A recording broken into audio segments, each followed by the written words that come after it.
Good morning, good afternoon, good evening, wherever you are in the world. This is Reganelite and One Angry Pagan again with another episode of the Flake Show. I think I forgot that. I've got to get used to saying that. And we got plenty of stories to cover here, guys. Pagan, how are you doing, my friend? Are you doing well? Oh, it's going well. Hopefully, I'm waiting back for a response on the job for the local zoo. So hopefully, I get that one. Cross fingers, buddy. Obviously, I know. Have you just before we obviously crack on with stuff, just briefly, have you spoken on your channel about the spring statement and given your thoughts on it, or? I haven't yet. I mean, I just sort of. I mean, I'm annoyed. I haven't spoken directly on the statement itself, but about what the DWP secretary said last week, Liz Kendall, and I mean after yesterday, there's good things in it. Unlike the Tories, there's good stuff there. Yeah. But there's also bad stuff. And to be fair, and I said this before the election and during the election and just afterwards, I expected Labour to do like 60% of what I want, and for like the rest being either what I don't want or what I'm neutral to. So I'm kind of getting what I want, and I got the MP that I voted for, and she's been really good at speaking up for Britain rejoining Europe.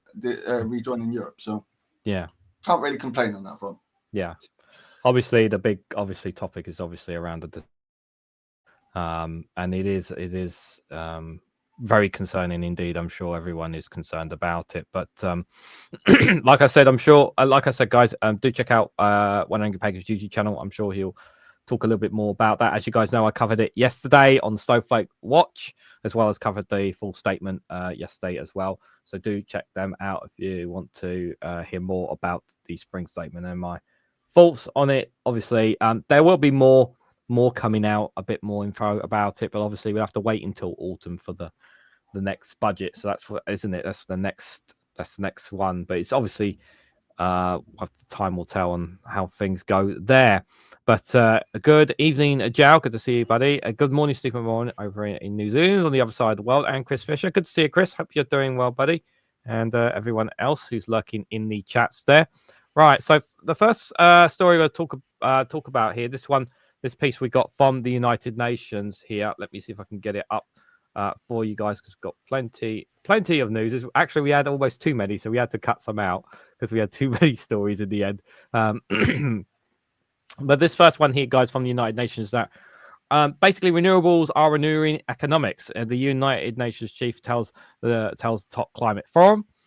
So ministers from 40 countries met on Wednesday as the first major climate forum of 2025 to discuss progress in renewable energy generation and the rising toll of inaction over the rising temperatures.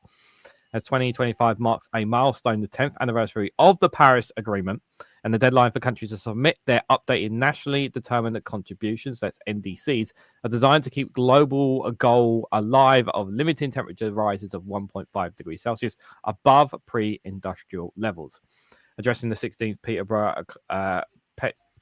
Petersburg climate. Yeah, I did get it right, didn't I? Climate Dialogue in Berlin, the first official gathering on climate since last year's COP29 summit in Baku. The UN Secretary General Antonio Guterres issued a strong call for decisive climate action, and he said this year had begun against a backdrop of geopolitical instability and widespread cuts to overseas aid budgets. And there is much uncertainty and instability in our world, which is why every country must step up and play their part, he emphasized. Obviously, this year has obviously been, it just feels like this, in comparison to previous years, it feels like it's getting more and more challenging for the fight against the basically the anti-climates, the anti-environmentalists, the elites, it feels like they're pushed. They really are the money that they are pouring into politics, into corruption. These oil and gas companies paying into think tanks and paying lobbyists and whatnot to really pressure governments against this. It feels like this year more than ever, they're really pushing up against this. And obviously, we'll touch on America, obviously, because America's in the worst situation. But it does feel like that it is becoming this year is the biggest. It's getting more challenging every single year, don't you say?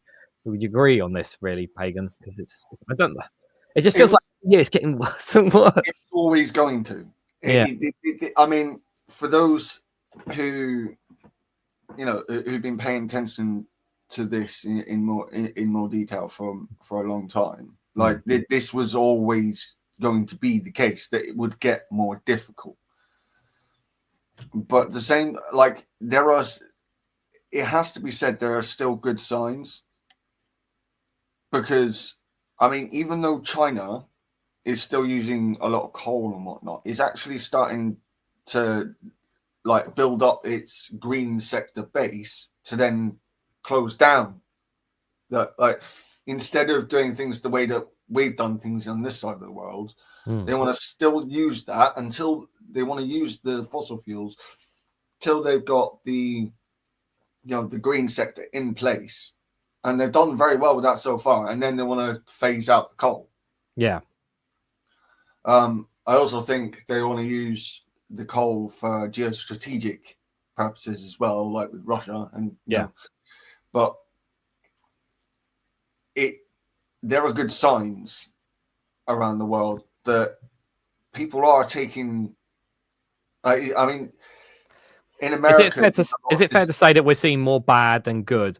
But there is good action, but we just don't hear about it enough. Is that a fair assessment? I would say, on the realistic scale, I would say that it's actually more 50-50. But what you hear about is the bad side of things, because it's naturally to the way I see it, the big bad stuff, it's the more obvious stuff, and that's what people pay attention to. At the same time, there's lots of little good things happening that equate in quantity and quality to the bad stuff. So it's actually more like 50-50, but it's a proper fight. Although I will say that more, like, on one level you've got Trump, and the fact that he's in power has emboldened a lot of anti-climate morons. Yeah. But at the same time, other countries are still looking at moving away from fossil fuels. Yeah. Because it's actually geostrategically safer for their own energy source. Because otherwise they'll be relying on Russia even more, relying on China for other stuff, which is why there's also a push for, I know this isn't energy, but for Europe to start making its own semiconductors and whatnot. Yeah. So it's not just reliant on China or Taiwan. Yeah. No, that totally makes sense. And as you were saying about bright spots, it literally is the next part in this piece here, saying a bright spot. So despite global tensions, Mr. Gurez pointed to a promising development that 2024 was officially a record year for global renewable energy production, according to the International Renewable Energy Agency, the IRENA. The renewables make up for over 92% of all new electricity capacities installed last year, equivalent to the total electricity capacity of Brazil and Japan combined. Speaking of Japan, I believe that they've by the end of I think it's by the end of April this year, all their homes have to have solar panels. If I'm pretty sure. I think I heard that, yeah. Yeah. I haven't got that story here, but I saw that story and I was like, wow, that's really great for. So, it's the problem. Like I said, the problem. It's like with Labour comms, right? It's like, for example, just direct comparison. The Labour the spring statement, right? There was fucking God's awful stuff in that statement, right? But there was actually good stuff in that statement too. Yeah, but we obviously look. But the majority obviously are looking at the benefits. But in terms of green. pushing towards the green energy, and that obviously the thing that highlights everybody is the talk of the expansion of possible Heathrow Airport. But there is other things going on that we obviously don't hear a lot about with the UK government. Well, again, the Heathrow Airport thing is a double-edged. That can be a double-edged sword on both sides, because, like I said, yes, it could just make things worse. Alternatively, and just as likely, is that putting another runway in one of the busiest, if not the busiest airport in Britain, would actually use less aviation fuel, because you've got less planes waiting above to land, because they use more fuel when they're up in the air. So I'm pretty that is, so there is some positives to having it, obviously, and as well from an economic point of view as well. But it's something that if the project ever does go ahead, it will take a long time to as well. Anyway, back to this, obviously. So Europe's capacity rose by 9%, with Germany contributing over a quarter of that growth. Meanwhile, Africa grew by nearly 7%. All things considered, I have to say, for Africa, considering that the majority of their economies are very poor, and they do rely obviously on aid from other nations, that's actually that's quite huge, I would say. 7% from the poorest continent on the planet, and for some of these nations, that's actually really quite significant. What I find a bit unnerving is that at least one type of renewable energy is a source of geopolitical tension between at least 2 to 3 different African countries, if not more. And it's those countries around the Nile, because of what Ethiopia is doing. Yes. Yeah, that's we do have to. There was also about the what was it Egypt, and something about a dam being constructed as Egypt well. are pissed at Ethiopia because they want to have a dam, and they want to build a dam because it would generate power for them, but it also would greatly harm Egypt, because obviously for the water supply. It's not just Egypt that'll be affected. You also it's every country that's along the Nile. It's a Sudan as well, isn't it? As well. And South Sudan as well, which is also on the brink of war. Yeah, I believe I covered it a while ago, obviously, about that, and they're trying to keep, It actually comes into this subject. This is this is one area where there's proper crossover, because we actually this is where I think there's, at the moment, I think too many people are seeing the commercial side of green energy. This is the political side of green energy, and not only that, but it's not small scale. This is important, and this isn't just Egypt as well. This is from what I gather a source of tension between Afghanistan and the other Stan countries around Pakistan?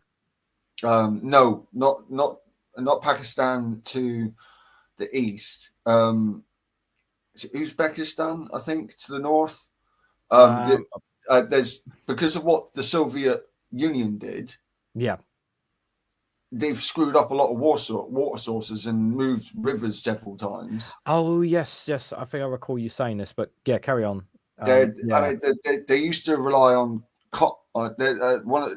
cotton farming is one of the big drivers for it. I mean, the leaders of from what I gather last time, Kazakhstan, says Steve. That's it. Yeah, Kazakhstan. It really makes a problem, because now, the Aral Sea, which used to be fed and feed a lot of these rivers, is nearly gone because of what the Soviets did. This is why I get annoyed at communists when they say to me, "Oh, the Soviet Union was great." Was it?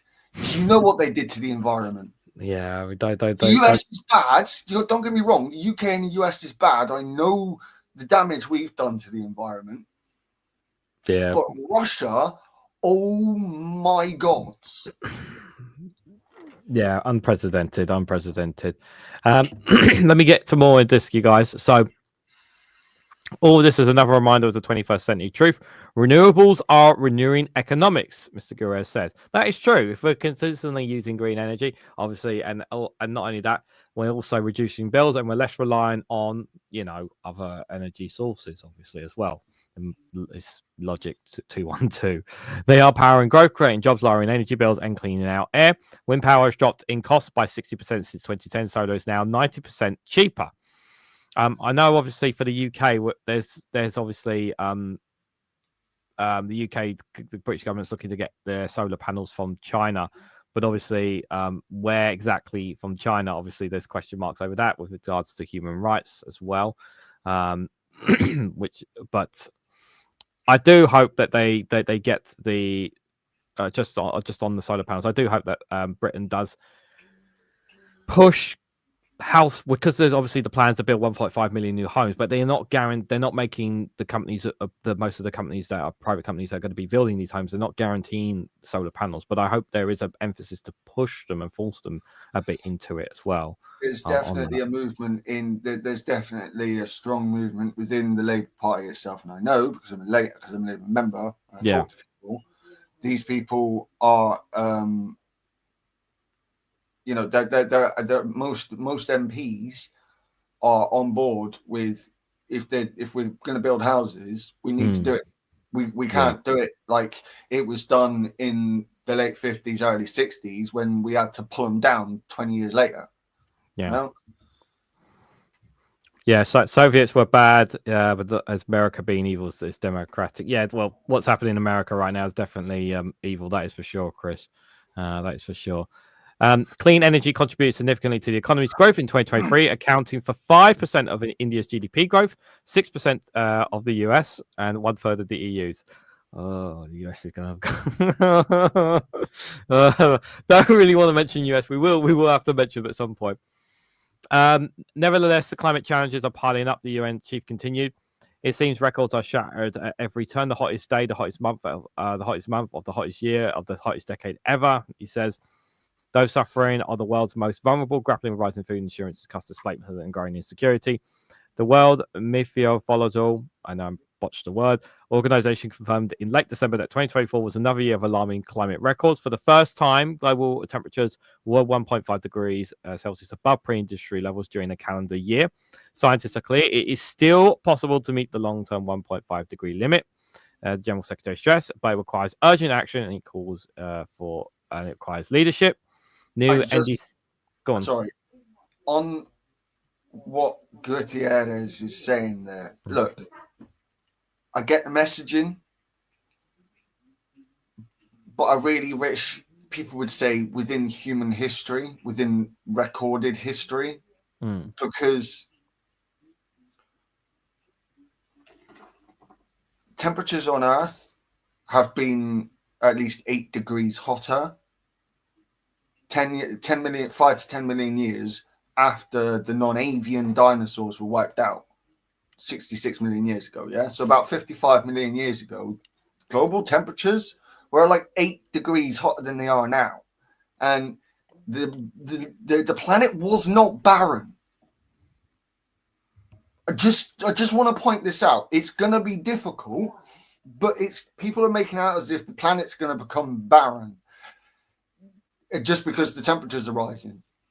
I have to stress, this planet, including our species, has been through multiple major climate change events.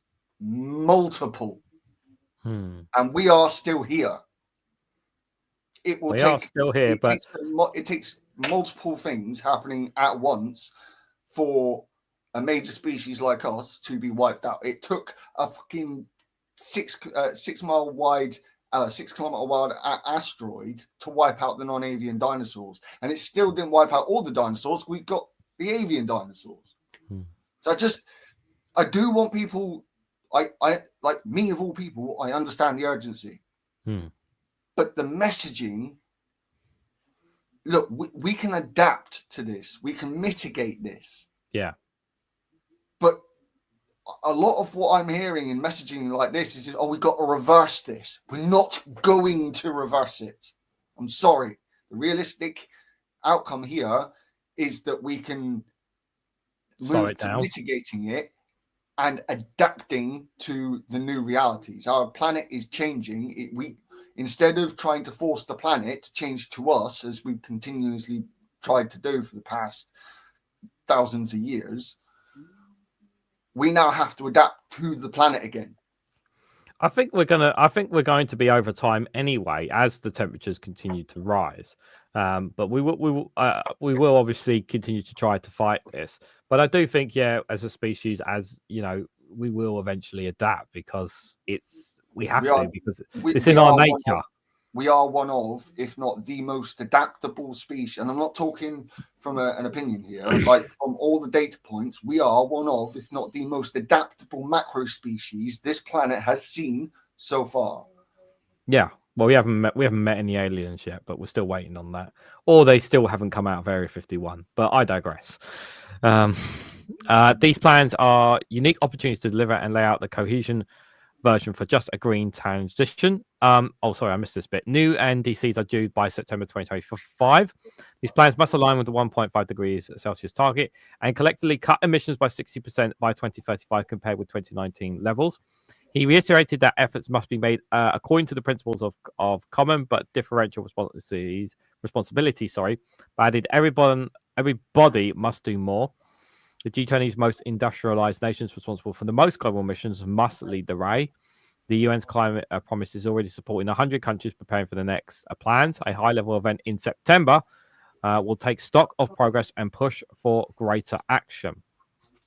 Implementation of COP29's finance agreement is crucial for supporting developing countries. I count on the leadership of the COP29 and COP30 presidencies to deliver a credible roadmap to mobilize 1.3 trillion a year by 2035, said the Secretary General. You know, we should just take the money out of the wealthiest people in the world to pay for it, rather than just from the countries. It probably would amount to that 1.3 trillion. Just putting that as a suggestion to some people. It also called for doubling adaptation finance of at least 40 billion annually by the end of this year, and for serious contributions for the loss and damage fund. To get there, stronger collaboration across government, societies, and sectors is vital. As the Petersburg dialogue sets the tone for the year ahead, Mr. Guterres issues a final rallying cry. Those who lag behind must not discourage us, but rather strengthen our resolve. The rewards are there for the taking. All those ready and willing to lead the world through these troubled times. It is going to be. It's going. What's the saying? It's going to get worse before it gets better. Is basically. Yeah, it's odd. Hang on, 2 seconds.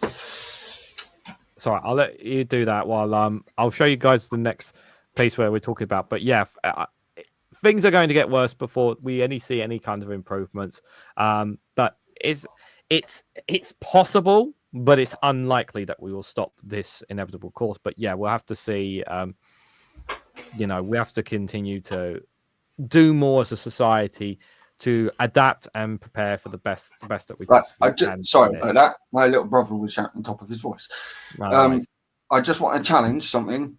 This planet is not on course as of yet to become uninhabitable. I have spent my life studying the history of life on this planet. Okay. It's been like, of all the things that I know, this is the thing I know most about. We are not on course for this planet to become uninhabitable yet. The most Can I just ask, do you think people are saying that to try and scaremonger more people into doing it? It's to get people. I mean, don't get me wrong. Things are going to become very difficult. And every single life form has had to go through. Again, our species has had to go through multiple climate change events, right? And we've never been at a technological standpoint that we know of that we are at now to be able to adapt to it either. And to Chris Fisher, who says that human beings need a very specific set of conditions. I will just say to you, look how far we spread across the planet and how many different temperatures and climates that we are able to survive in. I think considering how far mankind has gone, and considering that we're able to habitat pretty much anywhere on the planet, considering no matter how hot or how cold they are, that is an achievement of itself. I mean, Greenland, Iceland, like their temperatures are extremely cold, but yet people manage to live on those temperatures. No. Yes, I mean, even like in the continents of Africa, in the continent where there's some of the most. I mean, Australia has some of the hottest temperatures there. Like in the continent of Africa and South America, they have some really difficult temperatures, but yet they're still able to. It's obviously not the same lives that we have here, but it's still humans being still living a life of some sorts in these conditions. That's the other thing I want people to realize is that our technology and our access to knowledge now is more than it has ever been in the history of our species. Like the poor now have more access to wealth than they ever have. Yes, they've also got more access to misinformation too. I understand that, but they actually we have. I've never been to university, but that hasn't stopped me studying. I've not had the money to do. I've grown up in relative poverty, but that still didn't stop me from being able to learn because I had I had free access to the knowledge for me to learn. I understand the doomer pill, I really do. But being absolutist about this will not help. I'm sorry, but I clicked into the chat for a minute and I saw what we honestly we don't know for 100% sure. Like we can only go by what the experts can say on this. We can go on what the science is saying, not just what we can look at the science ourselves. We see the evidence of what came before and what is likely to, and what is happening now and what is likely to happen going forward. Right. And it's not 100% certainty. Nothing is really, but it does do my head in when people are constantly doing the doomer pill and not saying, look, we can adapt to this. Well, and I'm sorry, but I have to challenge this notion that this planet is going to become uninhabitable. We honestly don't know if that is possible. Like, it's obviously like we can only base off what scientists and experts have said. Well, some scientists say that it might, but more often than not, scientists are saying that we are making it as life exists now for those species that are adapted to specific conditions, they will be wiped out. But there's the fear, but also the theory could be the case that the human race can survive whatever can survive, but there's a possibility that the world population may decrease as a result. We bottlenecked before. We bottlenecked before after the Toba explosions 75,000 years ago. Like we bottlenecked to a few tens of thousands of individuals, if not less than that, and we're now back where we are. Like we've survived major catastrophic events. I really don't think people actually understand what we've been through throughout our species' history in the relative short time we've been here. I also think that it's worth pointing out as well as some of the comments is here as well, is that because we have such a growing population as a species, more than ever before, requires obviously more food than ever before and water than ever before to feed that population. And as the global population increases, there's more demand for that, but it's getting harder and harder to meet that demand, obviously, as well. Yeah. This is a pattern, believe it or not, this is a pattern that's been seen in the fossil record. One has been seen in the fossil record, but it's also been seen in nature before. Whenever for example, I mean, I know this is human caused, so it's kind of tainted, but the overpopulation of deer. So it's not just a predator like us having no predators. Even just a species like red deer having no predators in this country means they themselves are causing ecological damage because there's nothing there to cull their numbers. Well, right? that's why I also approve of the culling of deers in America, because they need to control the population. Yeah. Eventually, even though I don't agree with the killing of animals in any way, shape, or form. Eventually, nature comes up with a solution. I mean, for our species so far, it's been disease or war, for the most part. Yeah, to trying to de-escalate to decrease our population, which is it's a terrible way to think of it, though. It sounds artless, but like when you think on the level of nature, of the natural world, this is like, it's not quite as clean cut, but it's kind of how that works. Like, it's not as touchy feely as everyone would like it to be. Yeah, but I don't like hearing about. But I don't like hearing 25 million Sudanese, starving and dying. When no, of course not. But like we've also got to work with what we've got. Yeah. Like we can point out the problems that are going on, but we do also have to realize there's only there's only a certain amount we can help. We actually, like, my preference is to help them to help themselves as well as helping them. If that makes sense. Well, I'm sure we're going to keep continuing this discussion many times over, guys. Let's go to America, because I know I'm sure both of us have got a lot to say about this. And so this one from NBC News is that Greenpeace have been ordered to pay more than $660 million to a Dakota Access Pipeline protest. So let me read into this just to give some context for those who don't know.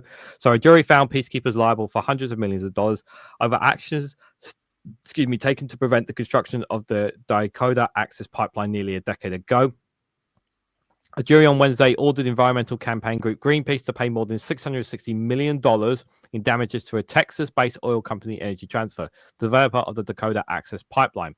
The 9-person jury in Matton, North Dakota, reached a verdict after roughly 2 days of deliberation. The outcome found that Greenpeace was liable for hundreds of millions of dollars over actions taken to prevent the construction of the Dakota Access Pipeline nearly a decade ago.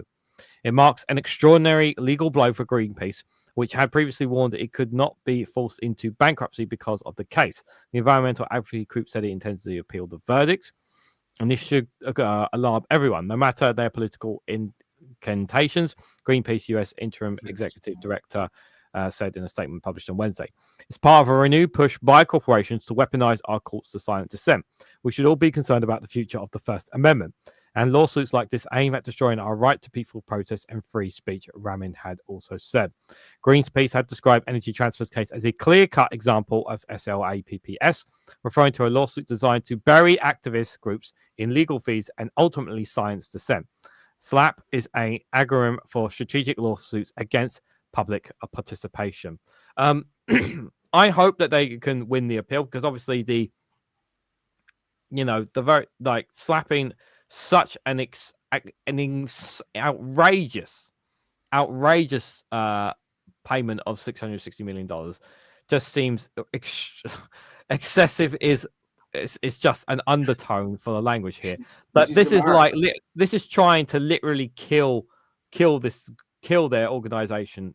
This is Trump's America, and they're I mean, this was America beforehand, don't get me wrong, but this is Trump's America. I mean, this goes along with the other stuff of him trying to basically make the judiciary across the country, state or federal, kowtow to his administration. This is just another example of it from our perspective, from the environmental perspective.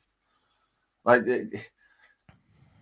in America, I mean, I think that's the last month. You got the fact that he ordered the Army Corps of Engineers to dump 1.6 million or billion gallons of water that was due to go to California to help with the wildfires. He just had that dumped in a floodplain.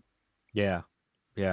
I think they stopped it before it even happened, if I recall. Like, he was ordering it, and then like some common sense people got in the way before it happened, I believe. So the water wasn't wasted. Though, like that, this is what they like. They don't care that like the fact that was stopped was lucky, because a lot of this other stuff is they're just they're ignoring the courts. So this is really worrying, and it also makes me worry for the scientific community as a whole in America. As a paleontologist, America is actually really important for scientific research. It's because of an American scientist that we found that we were able, an accident from a female American scientist, that a tyrannosaur femur gelatinized a bit, and we're actually able to find out that this dinosaur at the time was actually pregnant. We're able to America is important for this stuff, and now it's there seem to be basically Trump's going to pull back on any green stuff whatsoever. I mean, it'll be worse in Republican states, but Democratic states will continue renewables wherever I it have possibly heard can. some Republican states are worried. They have pushed worries to Trump about taking some of their environmental funding away, because they recognize the value it brings to this. Like some states, I can't recall which ones right this second, but some states apparently are saying that because of the revenue that from tourism, that some of the national parks give, like they're saying to Trump, look, you're taking away our revenue. We're on your fucking side, you dickhead. And Trump says, I don't care. Trump won't care. That's the problem. But these Republicans are fucking evil. He will care once when Mar-a-Lago starts going underwater. He'll be dead by then. Make America pre-Columbus again, says Chris.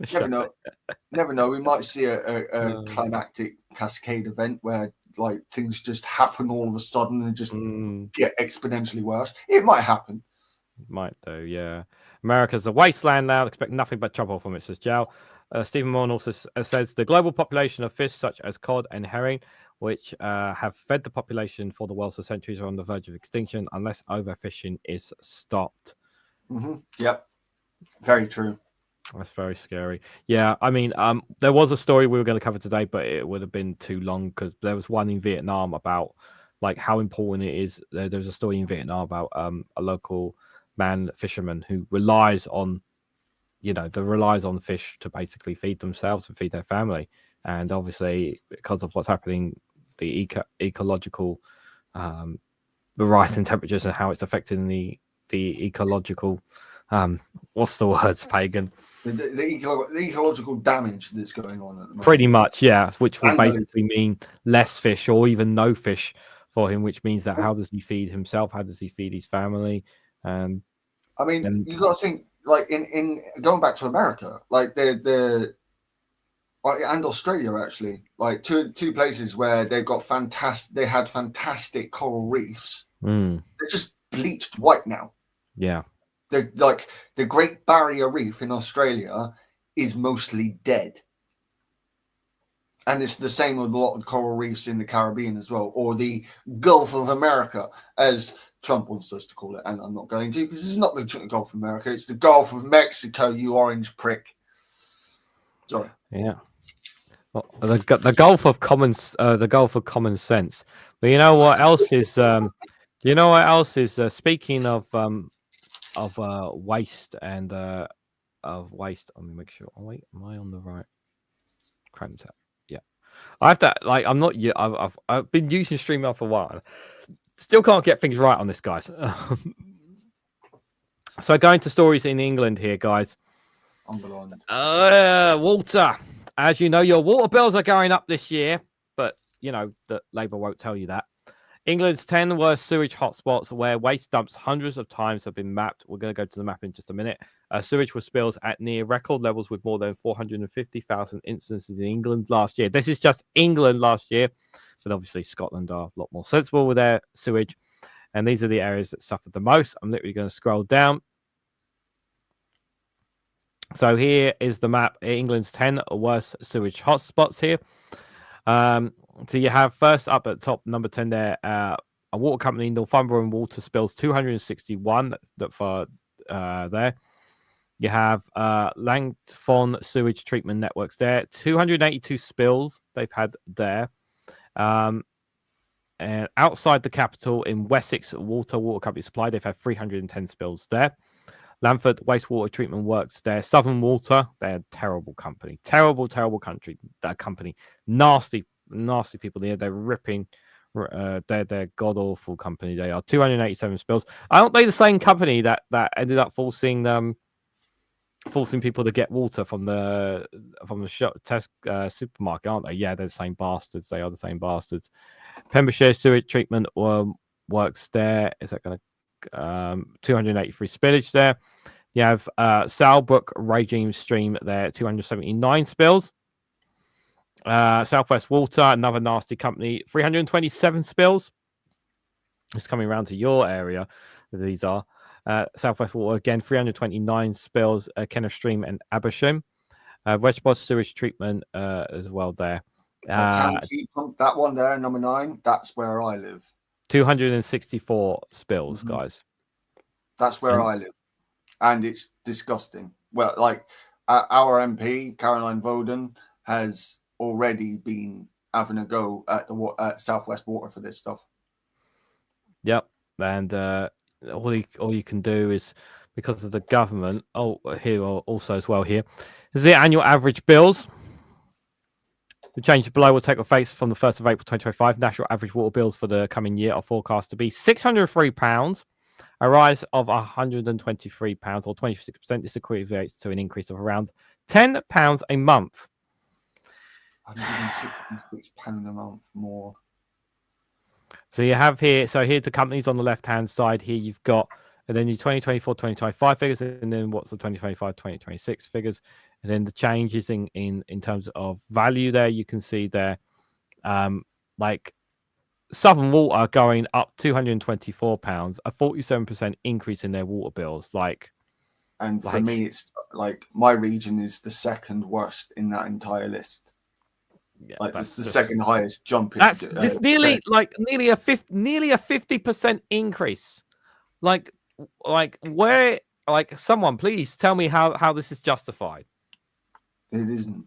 I mean, I will say that anything to do, any bills to do with water companies would not have gone through yet. Yeah. So 447 to 508, £143 increase. Welsh Water, they're not, £136 increase here. £166 increase for Southwest Water as well. My region. Thames Water, £151 increase. That's absolutely. Who's the lowest? The lowest is Northumberland Water, but still £79 there. There's still that's a huge amount of money. It's ridiculous. Yorkshire Water, £136. Wessex Water, £133. Here you've got just below water only companies, affiliated water, central, east, southeastern regions here in terms of regions there. Like Devon had its Devon Cornwall had its wettest February on record, which exacerbated the sewage outflow. Yeah. It's justified in capitalism by the fact that it is company owned and they are for profit, not service. And 100%, Chris Fisher, they are only interested in profit. They're not interested in service. Like the government are saying, oh no, they're going to make sure that this money, this increase in profits, is going to go towards improving the water system. I don't buy it for 1 second. Yeah, I don't buy it for 1 second. There's a huge hit back on this within the Labour Party itself. A lot of people within the Labour Party are kicking off at the leadership about this shit. Yeah, they're not they're leaving it in the hands of private companies. Like the solution is nationalisation. It's got we Yeah, need. but it's also how do you nationalise, right? Do you Oh yeah, do you there is. nationalise Yeah. by completely buying out the shares, which will cost the government billions more? No, Or you put do them. wait for You put the contracts debt. run You out? put the debt into bonds. Or do you let the contracts run out and then I nationalise would them? probably buy out the contracts. I probably would. But And what I would have I'm not sure you can do that done with what I all would of have them. what I would have done, like they're doing with Great British Railway, I would have set up a Great British Water. Right. Yeah, Obviously, but again, that would have like made. they're already trying to do more. They're already trying to do lots of different things. Yeah, I know. I do actually think that sorting water out will be a thing, but it's not going to be a thing quite yet because they're trying to do many different things, and Trump Yeah, is they not are. making They are. things They are kind any of just. easier, Yeah, and they're I also not understand. making things easier on themselves. To be No, fair, they are not making easier things on themselves, on which we have thrown them under. What's happening with the benefits, as well as many other things. Obviously, rightfully, they've been criticised for, and many people in the chat here are saying with me on that. But yeah, some of these numbers. James Wallace, CEO of River Action, said instead of tackling the scandal, the water regulators have signed off massive water bill increases for the public, while water companies continue to pocket obscene salaries and investors reap profits while costing debt soar. Furthermore, water bills is junk debt. It's madness. Reid labels the sewage status bill as disgraceful. It said Labour was tackling the problem by banning bonuses for polluting water bosses and introducing tougher criminal sanctions. Spokesperson for Water UK, hasn't gone through yet, but which represents water companies, said, while these results are disappointing, we are starting to see the effects of investment, with many companies reducing the number of spills in their area, despite 2024 being one of the wettest years on record. Yeah, okay, sure. Actually, I will say a number of areas, like the Meadfoot area down here, saw a dramatic reduction in spillages, as well as the area around Exeter also saw a dramatic reducing in spillages in sewage spills. And I'm hearing that in other places around the UK this is happening. And I will say, like since Labour came in last year, we've had a lot of investment coming forward, and a lot more investment, from what I gather, especially capital investment on infrastructure like this, is coming in April. The new banking year. We hope so.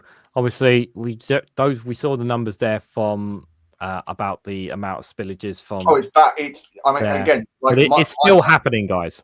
The town I literally live in, was on that list. So I know it's bad, but I will say it is interesting to see that, like, where some of the worst spillages were, they've dramatically reduced. So it's weird. It's still like a 70 bad, 30 good. Don't get me wrong, but there's some good news in there. Yeah, I will just say, the one of the things is the Environment Secretary Steve Reid. He has connections to these water companies through another party. He's had gifts given to him from third parties linked to some of these private water companies. Hence why the Environment Secretary is not keen on the term nationalising water companies. I will just say that. I'm not stating that he is corrupt. I'm just putting that on the records for you guys when you ask about, just out of curiosity. If that was the case, if he was that beholden to him, then he would have rolled back on putting, actually bringing these people. This new bill is going to make it so that if they don't abide by the rulings like they have been doing, then they will actually face prison sentences. Yeah, I'm just putting the information out there. I mean, there has been them that he's been linked, like West Streeting been linked to private health companies as well. Yeah, but I do have to put across the other side of things. Like, yes, that's true, but also again, but he wouldn't be able to push that. He wouldn't be able to be Environment Secretary and push back on this as an Environment Secretary, because it would make him too obvious that he would make it seem too obvious that he's working for the water companies. Yeah, but he would push back somewhat on putting these people in jail. You'd think, yeah. Well, Maybe. I'm a bit dubious on Connect. I'm a bit dubious when it comes to what influence they have, because to me, and from what I've been hearing, the water companies are losing influence. Well, I'd be better if they had no influence and no control over.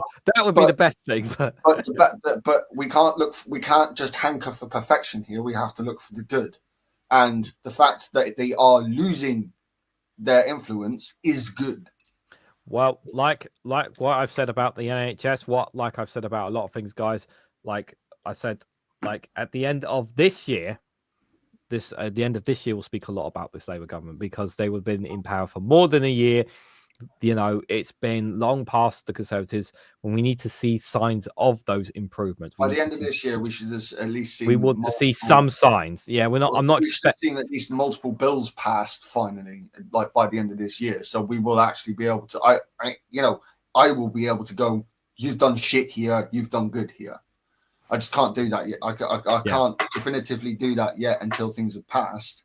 Although I will caveat that by saying this benefit stuff is shit.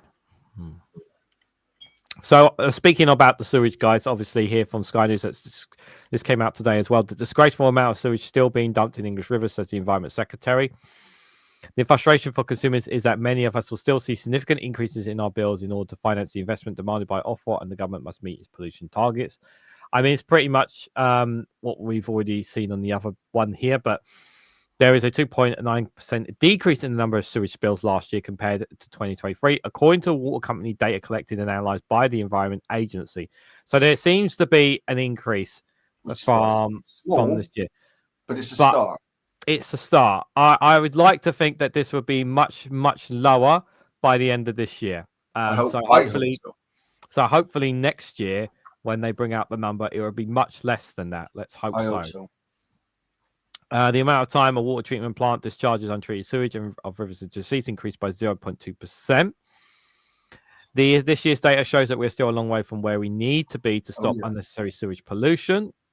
The EA said it has secured 10.2 billion of water companies to reduce the sewage dumping. Just more of that. Figures are disgraceful, says the Environment Secretary. Yep, unacceptable levels of sewage are rivers, lakes, and seas. Yep, of course. Government says part of its £100 billion public infrastructure investment plans will address water pollution as well. Sorry, go on, what were you saying? 100, that's what I mean. There's a lot of investment going into public infrastructure, more than we've seen for a very long time. And more reservoirs is a good thing too. Yeah. The bill allows the banning of water company bosses, yet we've already said that allows criminal charges to be brought against companies in breach of the law.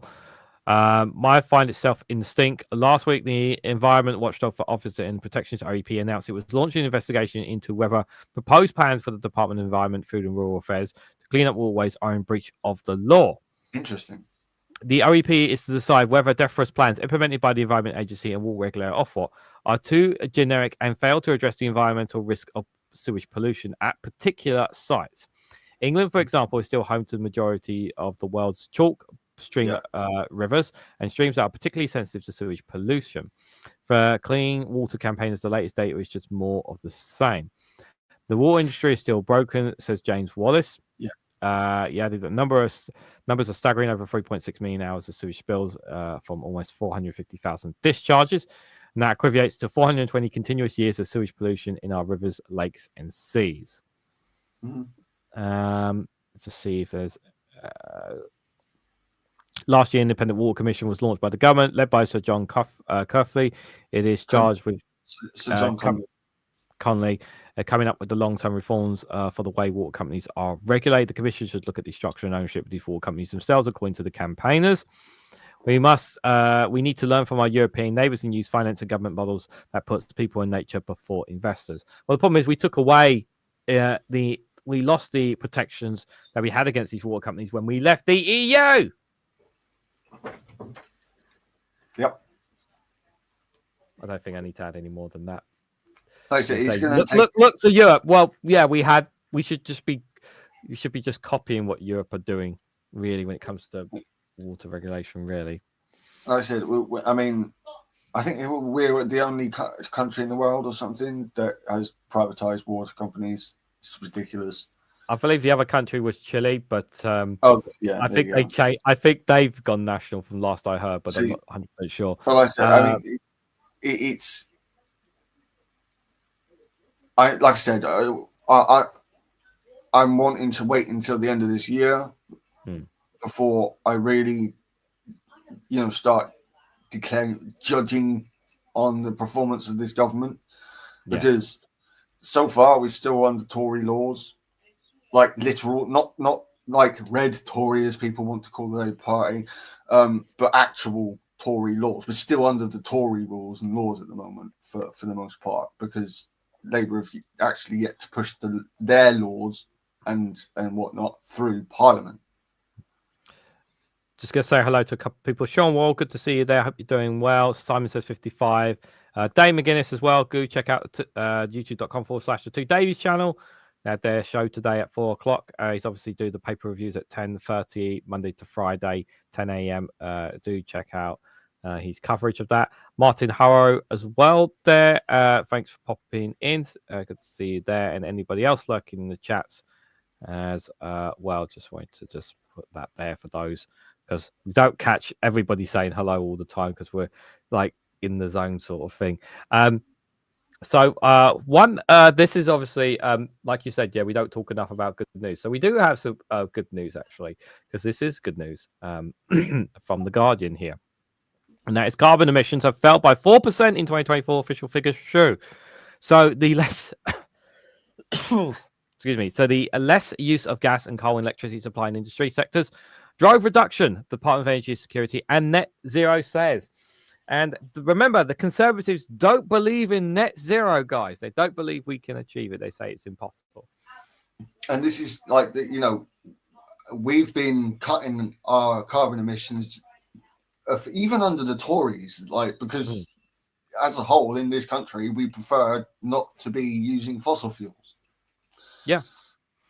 The Conservatives have not done, not as I'd like to think that Labour will have done more within the first Parliament when it comes to reducing emissions than the Conservatives have done in 14 years. I don't know how realistic that is. Well, yeah, but not yet. I mean, it's a bit soon to be saying that right now.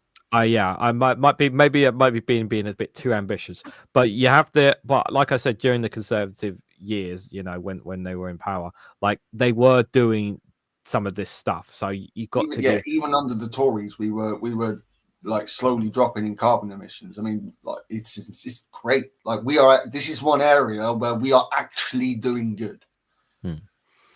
Yeah. So according to official figures, emissions were 54% lower than they were in the 1990s, they said. Greenpeace UK Policy Director gave a guarded welcome to the announcement. It's good news to the latest demonstrations. Despite what politics might try to say and what make you believe, he noted that while emissions were falling, the UK still depends on expensive and polluting gas for energy. This is true. We are still a long way off from getting off from that. This is driving up the cost of household energy. We're making progress. This is driving up the cost of household energy bills, controlling the price of electricity, leaving us beholden to gas-exploited countries who may not have our best interests at heart. He said, I'm sure we're all aware of that, but we just hope that the government is aware of it to do more about that. The government is aware of it. They've been doing a lot of talking with Jonas Støre of Norway, not just over stupid carbon capture bollocks, but actual energy, and looking to get our energy from Norway instead of Saudi Arabia and other countries. So it's like Labour actually have been. I did a video on it a couple of months ago, I think. Starmer meeting Jonas Støre, but it's not just like I said. On that one, it was about stupid fucking carbon capture bollocks. But I have, been finding out that this Labour government has been talking to Norway and other European countries about this stuff quite regularly. I'm sure Ed Miliband has got a team talking to these countries. Yeah. Ed Miliband is passionate about this stuff. Oh yeah, we know he's passionate. His speeches have said a lot about it anyway. That's for sure. The government must put a stop to the great gas rip-off, rapidly make renewables for the backbone of our energy system and lower our bills for good. Yep. Decreased gas and coal use in our electricity supply and industrial sectors has driven the fall in emissions, with electricity supply emissions down 50%, industry emissions down 9%. The closure of the UK's last coal-fired power station in September and an expansion in renewable energy play a significant role, officials said, as did higher electricity imports and the winding down of blast furnaces for the steel industry.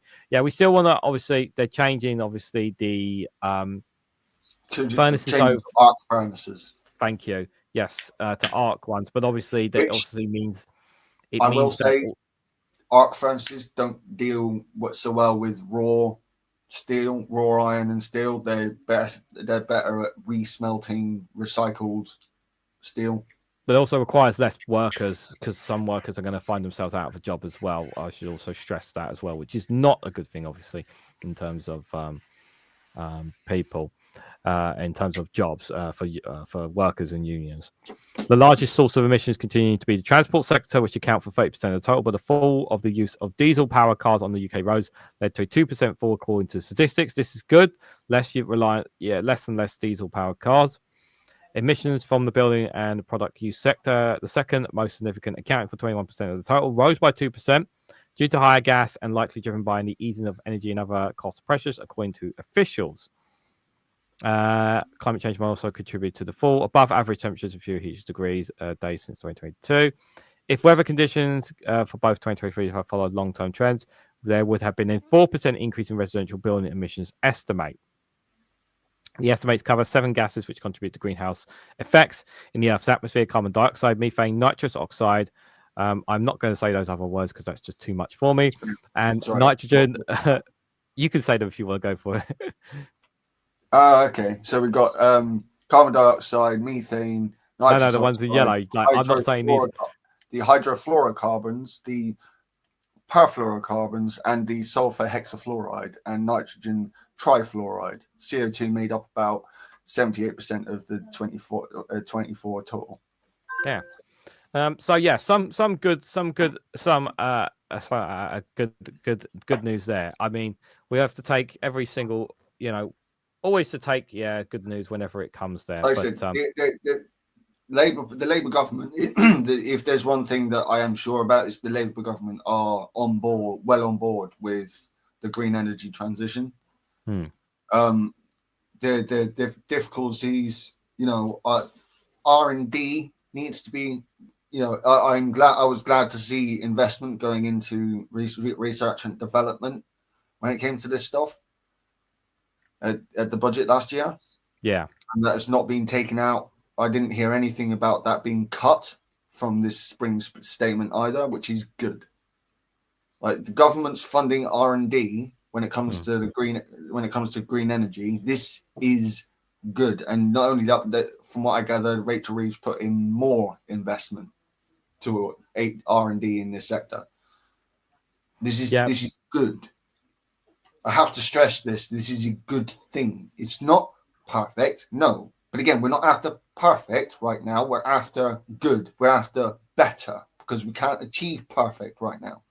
No, another one here. UK greenhouse gases fall again as renewable energy hits 50% for the first time.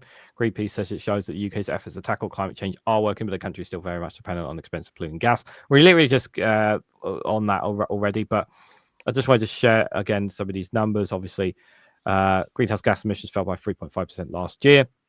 The Energy Department said climate warming emissions generated in the UK are 371.4 million tons of carbon equivalent in 2024. That's down from 308 million tons in 2023 and 406 million tons in 2022.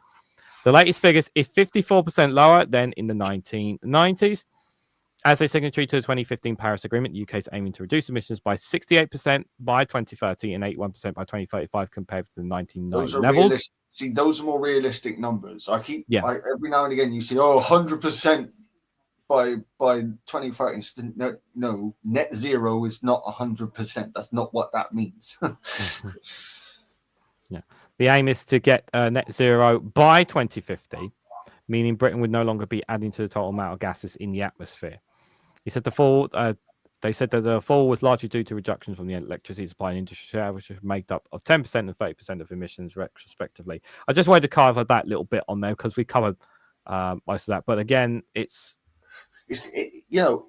better news. Yeah. It's not, again, like, I do get that, we could be doing better. Yes, we could be doing better. We should be doing better. But this is better than what came before. So we can't deride that. We really shouldn't be deriding that. And to do so is rather contrarian, in my opinion. I will just point out, Simon, they still have to put it through the House of Parliament before they cut the legs off disabled people. So, like I said on my stream yesterday, it's about us pressuring Labour MPs to get this government to do that. That's what we have to do. Plenty of Labour MPs who are pissed at this. Yes. So we have to apply pressure when it comes to that. Don't believe mainstream media. Well, would you rather I believe the Facebook groups, conspiracy theories, and just what Twitter is saying? Not really, no. I'd rather not. And by the way, the majority of our information, is everything the mainstream media gives us is 100% accurate? No.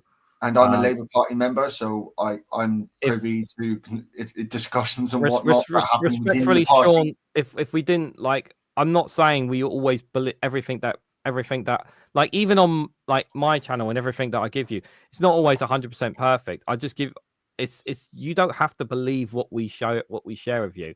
It's entirely your choice. But to imply that all mainstream media is not true, that's just you're just living in a bubble in that. Don't be absolutist. This is what that's the right word. But I'm sick of people being absolutist. Like, there are very few. That term, don't believe mainstream media. It's not. Don't fall for that. Don't fall for that trap. Really, don't fall for that trap, Sean. Really, I promise you. Not only that, they're not always perfect. They do get shit wrong. Absolutely, no one's denying that. And it's always useful to know what your enemy is thinking. So keep an eye on the mainstream media, as a lot of those who are in the mainstream media are technically the enemy of the left. It's always good to know what your enemy is thinking at the time. I'm here because I like to listen to different opinions and having their preconceptions tested, and I appreciate it, Jack. I know not everyone's gonna take on board everything that we give, and not everyone's gonna, because what I would say is that a lot of when you hear a story and it comes from a majority of outlets, there's a high chance that story is probably true. Occam's razor. I think that's the best way to put it. Why would we believe that? I certainly don't want to hear them. I don't believe them. Well, then where would you get your information from, Chris? In all honesty, Chris, tell me, where do you get your information from? Yeah, because where do you think YouTubers get their information from? Where do you think we all just honestly, if you I'm not saying to believe everything that the newspapers that these websites are telling you, but I'm asking you, where's the line for you? I could have put links up for Reagan to Reganelite to read from science journals, but he wouldn't. One, that's going to be too much for most people, and two, that's too much for Reganelite himself. No offense, Reagan, but the science journals are complicated, and we have problems. This is simplifying it so everyone can understand what's going on. I could just come out with science journals and bring up clips from professors talking from universities and whatnot. The reason why we don't do that is because this is for people who aren't so highbrow when it comes to intellectual stuff, but still want to keep abreast of this stuff and not be misled. Weigh out what you say. Yeah, that's the best way to put it, Chris. That's absolutely the way to put it. If you want to take in what we say, great. If you don't want to take in what you believe, that's totally fine too. We're trying to help inform viewers here on what they on as much as we can. That's why I'm doing this show, because I want to look at different things that are having. So anyway, the next one we've got for you guys is from ABC here. This is all the way in Australia here, this one. I'll let you read this one because you looked up this one, Pagan. So, just as a preface to this, Mm-hmm. we all know about the permafrost and the Arctic and Antarctic ice sheets are melting. Well, something else is happening as well, and that's that Earth is losing its freshwater and may have hit an irreversible tipping point due to global climate change. Now, this is an environmental reporter Peter. What was that? Peter De Crawford. I think that's Dutch. But yeah, so here we go. All right, here we go. Yeah. The Earth is getting drier, and it may have hit a tipping point for how much water is stored in the soil because of climate change. So great is the decline in soil moisture that has outpaced Greenland's melting ice sheets as in its contribution to sea level rise and changes to the wobble in Earth's rotation. That's according to a new study in the journal Science, which suggests that more than 2,614 gigatons of moisture was lost from our planet between years 2000 to 2016. It's a trend that scientists think led to a major shift in land-based water storage, sources like groundwater, rivers, lakes, soil moisture, and ice from 1992. The researchers estimated between 2000 and 2002, soil moisture lost was about 1,614 gigatons, equivalent to nearly 2 millimeters a year rise in sea level. That's compared to a 900 gigaton loss of ice in Greenland from 2002 to 2006, which contributes to about a millimeter of sea level rise annually. So that, like, the difference between those two is dramatic, and that, like, this is like everyone knows about the ice shelves, even if they don't believe it. They know, like, they at least heard about this. But the loss of, I mean, the last time this was seen was during the Permian era, 240 million years ago. This is before the age of the dinosaur. This is before any dinosaurs had actually evolved yet. That's the last time that the soil was this dry. So you have just below there, this is what you're seeing in front of you. So yearly soil moisturizer changing relative from 1979 to 1990 they have here. So just in brackets here in the bottom, it says yearly soil moisturizer changes and the estimated sea level variation in corresponding years to them. So the gray one is the observed sea level change, and then the black one, which is you going from 1980 to 2015, is the estimations from soil moisturizer there. So, and the obviously you can see the temperatures changing obviously as time has passed on there. You see where China is? That's the Tibetan. The bit that's red there is Mongolia and the Tibetan Plateau, and that's drying out even more. Well, as well as the Gobi Desert, obviously. That's why I mentioned Mongolia. But yeah, I mean, look at Europe. Like, actually, that Europe, while some blue spots do show up, there's a lot more redness just in the continent of Europe alone. Central Europe is going to suffer more than the UK when it comes to that. When it comes to the soil drying out. Yeah, we do know that the temperatures have been much warmer in the likes of France and Germany compared to us. We know that based on just the last several years alone, whenever it's been summertime, on that. So one of the study's lead co-authors, Don Goroyo Ryu, a hydrologist and remote sensing specialist at the University of Melbourne, said the planet was seeing its land-based water storage drop without recovering. It's pretty similar to inflation. Interesting comparison there. So if you're purchasing consumer goods the same way, somehow your wallet becomes slimmer. That means that if we use the water in agriculture and other sectors as we did before, we will have much less water left on the land. I will say, like,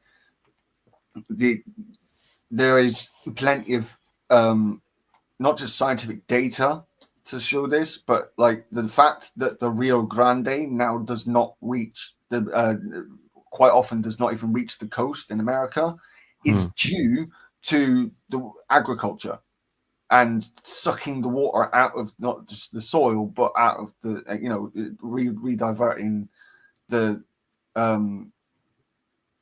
rediverting the rivers themselves, the watercourses themselves. So, yeah, unless we change how we farm, it is just going to get worse. So, how researchers estimated Earth's loss of moisture, for some years, scientists have been aware of changes to Earth's hydrological cycle, the movement of water between the surface and the atmosphere at a regional level. But in getting an idea of whether there has been a longer-term global drying trend tied to a warming planet has been more difficult to calculate.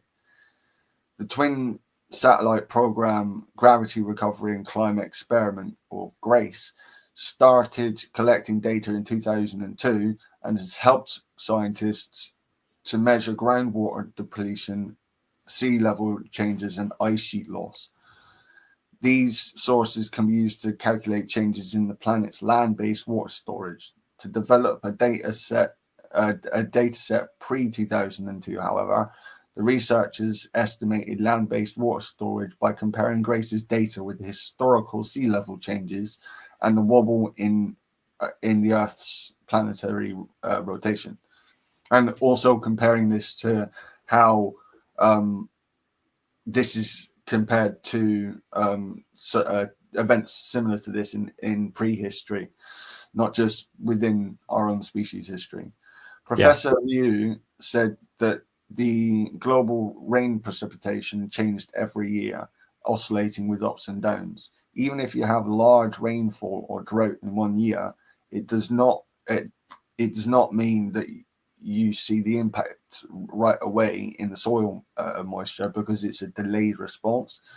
We had quite a strong El Nino in 1997, 1998, and also global temperature increasing steeply from the 1980s. They all worked together to create this unusual drop in soil moisture in 2000, 2002. At the same time, global precipitation dropped. This is apparently GRACE is measures on anonymously in gravity strength, with red indicators stronger areas and blue for weaker areas. Apparently here. It just goes to show that our planet is not a perfect sphere. Well, no, but that's just they're how much Indonesia bulges out. That's insane. Like Indonesia. But obviously, it's important to stress that obviously that even though it's they do fluctuate these temperatures obviously as time passes on. You know, as you guys know. This is gravity. This is how gravity. This is look on gravity, and like the Earth bulges out in certain areas more than it does in others. Yeah. So Georgie Falster. Yeah, I know, flat Earth, Chris. Yeah, where's the flat Earth? This world. Yeah. Georgie Falster, a University of Adelaide climatologist who was not involved in the study, said soil moisture observations around the globe were unfortunately sparse. This meant reanalysis data used in the study relied heavily on how well the modeling simulated changes in the soil moisture. The satellite and reanalysis data matched quite well from 2003 to 2019, providing confidence in these results, Dr. Falster said. Unfortunately, the satellite data are only available from 2003, so the rapid change across 2000 to 2002 cannot easily be verified. What's global warming got to do with it? Professor Ryu said Ryu, because it's not Ryu, said, on average, it seemed the Earth was losing land-based water storage because of an increase in air temperature and vapor pressure deficit. The VPD, or vapor pressure deficit, measures the gap between how much moisture is in the air compared with how much moisture the air could have had when fully saturated. The saturated air leads to things like cloud formation and increased precipitation. Professor Ryu said that water was lost in the soil faster if VPT was greater. Kind of makes sense. Water is usually attracted to more water, and if there's more water in the atmosphere, then it's going to be sucked up from the ground level. If you look at the global data, both ground and model data show very clear and steep increase in VPD from around the year 2000. At regional scale, like in Australia, in the Northern Territory and Queensland, soil is wetter now than 20 or 30 years ago. But on average, it seems globally that the land is losing water, and that's largely because of the increase in temperature and an increase in VPD. Areas which just... I was just going to say on that, actually, like, I think what we're also seeing, because it's interesting that it says that, because obviously we had a story in Spain where they went for a long period with drought, and then they got hit really hard with a lot of rainfall. And then obviously it led to flooding because obviously it was too much water coming at one go. So I think is, correct me if I'm wrong, but what we're also seeing is that not just a case of normally the rain is obviously spread out, but we're even seeing this in other parts of the world too, where it's actually coming in one go as opposed to more spacious throughout the period of when the rainfalls are supposed to be. So you ended up having longer dry periods, but when the wetter periods are coming, it's actually less of them, and it's more at the same time, which is what's leading to more floods than we normally have there. I think it's fair to say. Yeah, we've got, again, like, these are events that haven't happened. Like, these are we're at the beginning of something that hasn't happened for 240 million years. Because I think Bangladesh also had their worst flooding last year. They had one of the worst floodings as well. Yeah, but they also have the worst sea level rise in the world. Yeah. So they have it a lot more. I think it was the worst on record they had last year. Yeah. Not only are they losing land from the water from above, but they're also losing land from the water coming from below. Yeah. Really shouldn't laugh at that, but you get the meaning. Yeah, not. We're not laughing at the loss of life, guys. So I'm sure you guys understand that. Sean, can I just say, I don't know how serious you are about like the Earth being flat or not, but the last month when we did our first show, we covered a story about a flat earther, and they took him to was it Greenland, Pagan? Do you recall the story? I believe it was Greenland or the North Pole. No, the North Pole. They took him to the North Pole to prove that the Earth was in fact round because of where the sun was in the sky, the sun and the moon in the sky, wasn't it? Yeah. And he was a vivid. He had a YouTube channel literally dedicated to being a flat earther, and after that, he literally said on video that I was wrong. Yeah, I mean, it's the only thing whenever a flat I come across. I'm just putting. I don't know how serious, Sean, you are about believing in the Earth is flat, but I'm just pointing out there that it has been proven that the Earth is round. And does it balance on the top of four giant elephants as well, and doesn't sit on the back of a turtle? I mean, there's. I'm just saying that, Sean. I just want to put that out there because I know you. Are we actually on the disc world? Like, I think what anyways, I think like this is leave that now because I'm just conscious of time, obviously. Yeah. As I said, I've got. I said, well, talk about talking earlier about the fact that this is coming from the main media sources and whatnot. If I'd taken this directly from the science journals, it would be even harder to understand for the average person. We're talking about 1,000 pages. And I mean, as it showed even in that article, then like you had problems with some of the words, at least some of the words and some of the verbiage in it. And it's like, well, if I used science journals, that's why the average person doesn't fucking pay attention to this stuff, because they find it too complex and too boring. I understand it, but like we on the left and in the science realm have to make this better communicated. We're more communicable.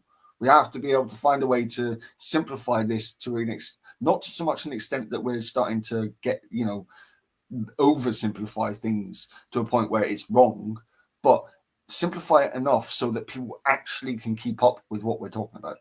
I think I understand the point that people will make about articles where they dilute the information that they originally get it from as well. But I totally accept that premise, because sometimes they don't always give it as accurately as it's supposed to be from where they get directly their sources when it comes to information. And that is, and I totally get the position of when people bring that up on there.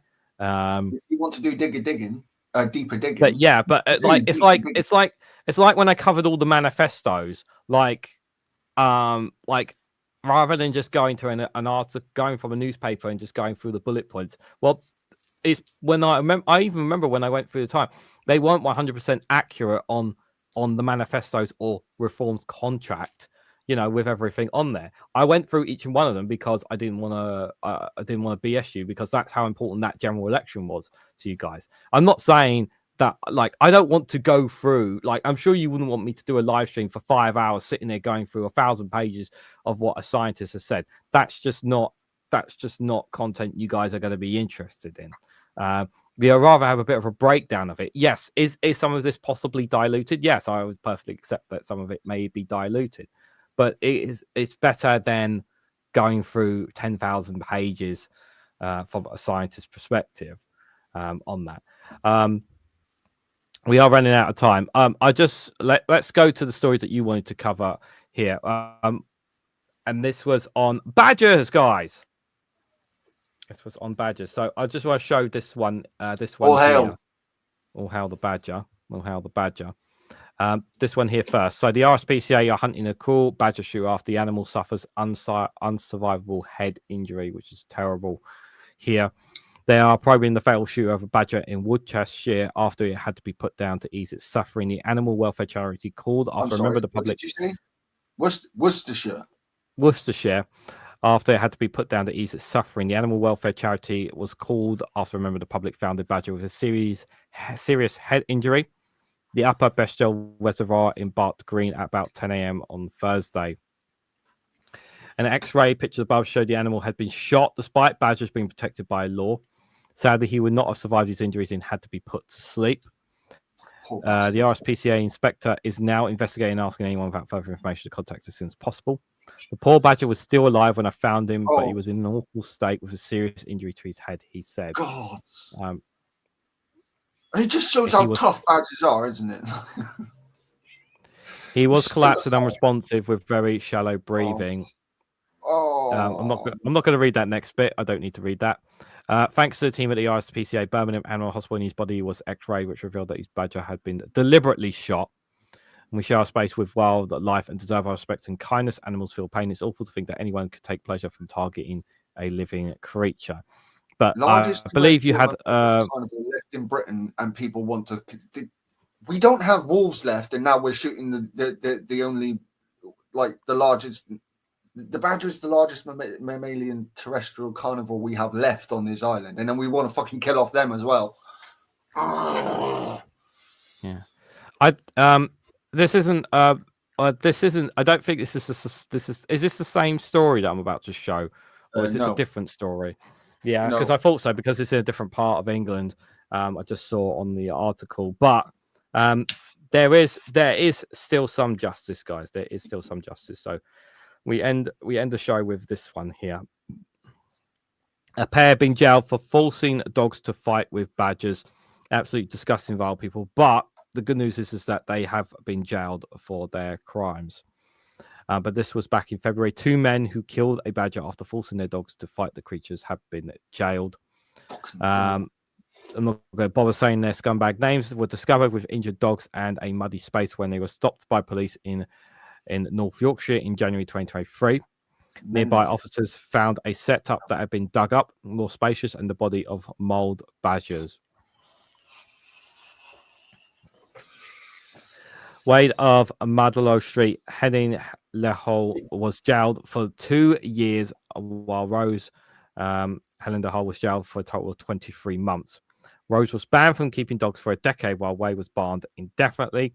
Good. Both men appear at York Magistrates Court on 24 February and pleaded guilty to killing a badger and distributing a seed. Disturbing sets is actually against the law. Like you're legally not allowed to disturb badger sets. No. And earlier hearing at a Crown Court, the pair had also admitted causing unnecessary suffering to the dogs. Yep, because you're putting them in that situation. It's absolutely disgusting. Yeah, badgers are ferocious. Like yes, the dogs will cause a lot of damage to the badger, but badgers are ferocious. That's why cats don't mess with badgers. Rose also pleaded guilty to causing grievous bodily harm in a separate incident as well. The injuries inflicted on the dogs and the badgers during this incident were nothing short of horrifying. She added, "It's beyond belief that anyone could stand by and watch animals suffer in this way. Police said the dogs were taken away and have since been rehomed." Yeah, they would have had to gone through some training of on those dogs. That is just sick. It is just sick. And again, like this is not like people don't cover this stuff on YouTube. Like you'd have thought that something like this would have popped up somewhere on YouTube, but no, I couldn't find anywhere on anyone like on your level that covers this kind of thing. I was like, no, I'm going to bring this up on the Flake because this is disgusting. It's not only disgusting to the badgers, it's disgusting to the dogs. Yeah, because the dogs have been forced against their will to be in that situation. They don't want to be in that, and obviously badgers take chunks out. Badgers will rip into dogs. They'll take chunks out of dogs. You do not fuck with badgers, but no, apparently we're still doing badger baiting. Yeah. Heather Saxton, thank you so much for the £10 super chat. It's a super a dancing super sticker there. Nice. Heather, thank you so much. That's very kind of you. That's very kind of you. I appreciate it. Like we're not perfect here, but we do try to give you guys as much information as we can. But thank you for that super chat. It's much appreciated. I cannot understand cruelty to animals. Neither can we, Joe. Neither can we. It's just like I said, we killed off our biggest mammalian carnivores in this country, like being the wolf and the bear and the lynx, and now we want to wipe out the only one we got fucking left that's actually wild and in any great number. It baffles me.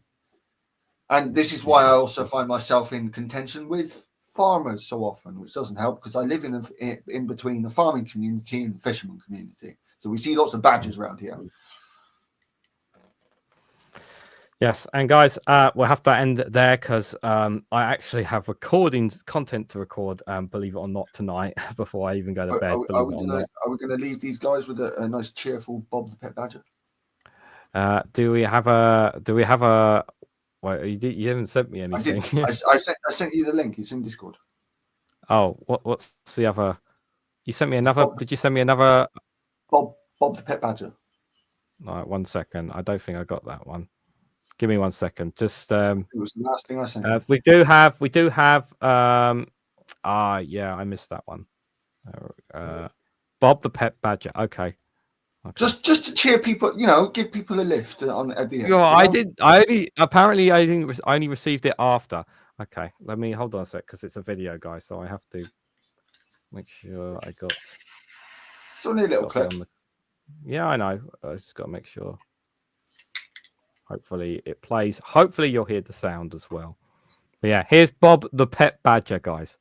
Hopefully you guys can hear it. Why is it frozen? Huh? Bob. That's how you play with. That's how I play with puppies. It's adorable. It is. I just wish the video wasn't. I know. I don't understand. It's because I've got too many windows up. That's why. This is why I don't do bias against badgers. No, it's not. It's my computer. It's struggling. Yeah, Bob. Wait, look at. See, badgers are adorable. You can't beat bad. Look at him. Look at him. He put his finger in its mouth. Yeah, like again, like it's once the animal's got trust, it like